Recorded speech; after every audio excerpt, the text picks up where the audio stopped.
और हमारे साथ हमारे सहयोगी इस वक्त प्रकाश सिंह सीधे पटना से जुड़ चुके हैं। प्रकाश, ये कहीं अंदर ही अंदर बातचीत चल रही थी, किसी को भनक नहीं लगी, और जो बीजेपी कल तक कह रही थी कि दरवाजे बंद है, आज उसी ने दरवाजे खोल दिए नीतीश कुमार के लिए।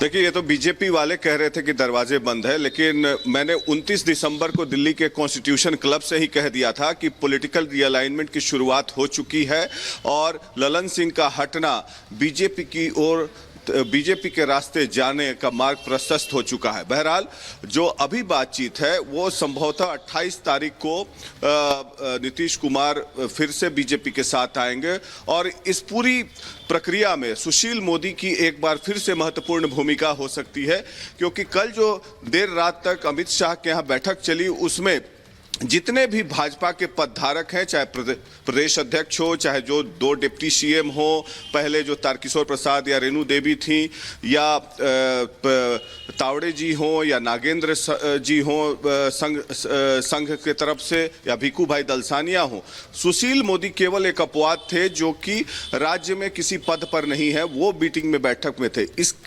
इसके लिए महत्वपूर्ण बात यह है कि पिछली दफा जो गठबंधन की सरकार थी भाजपा और जदयू के, उसमें नीतीश कुमार असहज थे और जिस प्रकार से स्पीकर जो थे विजय सिन्हा या संजय जायसवाल तब के प्रदेश अध्यक्ष जिस तरीके से बयानबाजी करते थे, तो नीतीश जी कुमार ने हस्तक्षेप किया कि बिना सुशील मोदी के चल नहीं सकता है, इसलिए सुशील मोदी को वहां बैठक में बुलाया गया। सुशील मोदी आज शाम के करीब 4 बजे तक पटना पहुंच रहे हैं, वो फ्लाइट एयरपोर्ट पर हैं, अभी मेरी बात हुई है, और शाम को हो सकता है संभवतः विधायकों की बैठक होगी, उसके बाद सर्वसम्मति से निर्णय लिया जाएगा, प्रस्ताव पारित किया जाएगा, उसके बाद संभवतः जेडीयू विधायकों की भी बैठक होगी कल, क्योंकि नीतीश कुमार ने 28 को एक रैली में शामिल होना था, महाराणा प्रताप जयंती के अवसर पर जदयू के ही विधायक ने आयोजित किया था, उसको भी रद्द कर दिया है, सुबह 11 बजे के करीब था।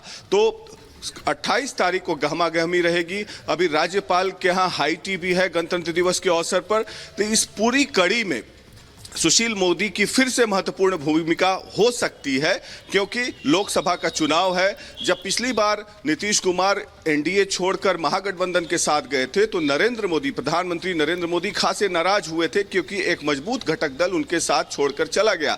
अभी लोकसभा का चुनाव है, सब कुछ संयोजित तरीके से करना है, और भारतीय जनता पार्टी में कोई सुशील मोदी के कद का नेता अभी नहीं है जो इस सेंसिटिव मामले को ठीक से हैंडल कर सके, चाहे वो गठबंधन की प्रक्रिया हो, सीट शेयरिंग हो, मंत्रिमंडल कौन कौन से विभाग लेने हो, और उनका तालमेल जो है नीतीश कुमार से बहुत पुराना है। लगभग 20 साल का गठबंधन चलाने का अनुभव है और करीब 40 साल पुराना उनका संबंध है।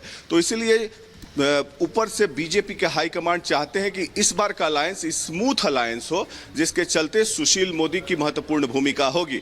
अब बात बाकी क्या है कि मोडालिटीज क्या होगा, कि विधानसभा भंग होंगे कि नहीं होंगे, क्योंकि नीतीश कुमार चाहते हैं कि विधानसभा को भंग कर फिर से फ्रेश मैंडेट लिया जाए। इस पर अभी मोडालिटीज डिलिबरेशंस चल रहे हैं, क्योंकि नीतीश कुमार चाहते हैं कि जेडीयू की साख बची रहे और अगले 5 साल तक फिर से मुख्यमंत्री रहे, लेकिन भारतीय जनता पार्टी चाहेगी कि उनको भी वाजिब हिस्सेदारी मिले सत्ता में, और ताकि नीतीश कुमार की तबीयत अभी ठीक नहीं रहती है, तो एक सुनियोजित तरीके से प्लान्ड वे में उनका ग्रेसफुल। प्रकाश जी, अब ऐसे में इंडी गठबंधन का क्या होगा, क्योंकि इंडी गठबंधन जो नीतीश कुमार के दम पर ही तो आगे बढ़ने की कोशिश कर रहा था, नाराजगी थी नीतीश कुमार की, उनको पता है, ये कहें कि इंडी गठबंधन भी टूट गया। इंडी गठबंधन तो बिखर गया बिल्कुल, जैसे INDIA का नीतीश कुमार और ममता बनर्जी के बाद के जाने के बाद इंडी गठबंधन का निकल चुका, तो अभी से ही तितर बितर हो चुका। और भारतीय जनता पार्टी भी देश के जनता को और देश के वोटरों को ये मैसेज देना चाहती है कि कांग्रेस कहीं नहीं है, उनके साथ कोई नहीं है, और कांग्रेस अकेला पड़ गया है। राहुल गांधी की यात्रा हो रही है, नीतीश कुमार ने मना कर दिया कि वो शामिल नहीं होंगे। उन्होंने हवाला ये दिया कि 30 जनवरी को बापू की याद में, महात्मा गांधी की याद में उन बहुत सारे कार्यक्रम में जाते हैं, और ये हवाला देते हुए कन्नी काट लिया।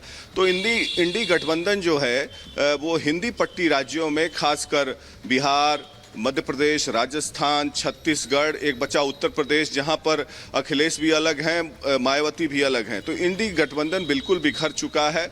उनका वजूद अब नहीं बचेगा, खासकर नीतीश कुमार और ममता बनर्जी के अलग होने से। ठीक है, आपके पास लौटेंगे। और वहीं एक और बड़ी जानकारी बताते हैं, सियासी हलचल पर जीतन राम मांझी का बयान एक बार फिर से सामने आया। उन्होंने कहा है कि आज ही खेला हो जाएगा। क्या ये सवाल भी पूछ रहे हैं, लेकिन कुछ दिन पहले उन्होंने इशारों में कह दिया था कि अब खेला होवे। जो उनका इशारा था वो सीधे सीधे नीतीश कुमार की तरफ था।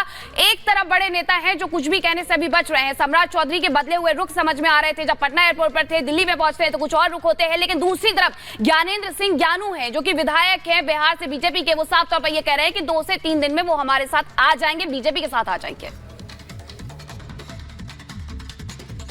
इसके बारे में बहुत दिन पहले तो नहीं, हाल ही में हमने ऐसा कहा था कि 20 जनवरी के बाद 30, 31 तक, 25 तक कुछ न कुछ बिहार में परिवर्तन होगा।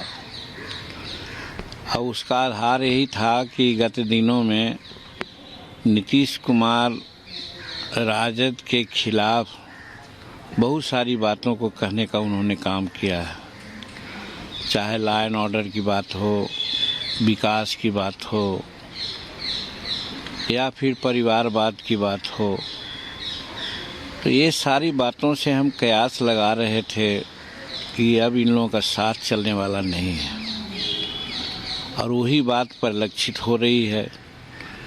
तो अब कब होगा, दिन नहीं कर सकते हैं, समय नहीं कर सकते हैं, लेकिन अंदाज लगाते हैं कि अब बहुत दिन तक इन लोगों का जो गठबंधन है नहीं चलेगा।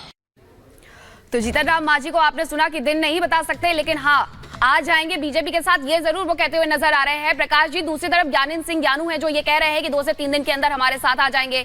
और मांझी तो पहले ही ये कह चुके हैं इशारों में कि अब बिहार में खेला होने वाला है। देखिए, जीतन राम मांझी से कल नित्यानंद राय जो केंद्रीय गृह राज्य मंत्री है, उन्होंने देर रात में भेंट की और अमित शाह केंद्रीय गृह मंत्री का संवाद पहुंचाया कि देखिए बिहार में अब नीतीश कुमार के खिलाफ कुछ बोलना नहीं है ज़्यादा, क्योंकि 4 दिन पहले तक ये लोग बड़ी तल्ख अंदाज में अटैक करते थे नीतीश कुमार को। तो ये संदेश लेकर कल नित्यानंद राय जीतन राम मांझी के पास गए थे और जीतन राम मांझी को ये भी बताया गया कि आप लोग चिंता न करें, सीट शेयरिंग जो भी होगी नीतीश कुमार के आने के बाद उसमें आपको वाजिब हिस्सा दिया जाएगा, क्योंकि आप पुराने हमारे साझीदार हैं, पहले आए हैं। तो शायद हो सकता है संभवतः जीतन राम मांझी को एक राज्यसभा बर्थ भी ऑफर किया जाए। तो ये सब अग्रीमेंट और अरेंजमेंट होने जा रही है। चिराग पासवान से भी नित्यानंद राय ने भेंट की, क्योंकि चिराग पासवान काफ़ी प्रहार करते रहे हैं नीतीश कुमार पर। और सबको अमित शाह का संदेश गया है कि आप लोग बने रहें और उसके बाद हम लोग मजबूती से एक साथ चुनाव लड़ेंगे और नीतीश कुमार भी आएंगे और साथ में सब लोग मिलकर चुनाव लड़के प्रधानमंत्री नरेंद्र मोदी को फिर से एक बार विजयी कराना है। प्रकाश जी, ये कहें कि दरअसल नीतीश कुमार तो इंडी गठबंधन के साथ मिलकर बीजेपी का खेला करने जा रहे थे, या उन्होंने इंडी का ही खेला कर दिया?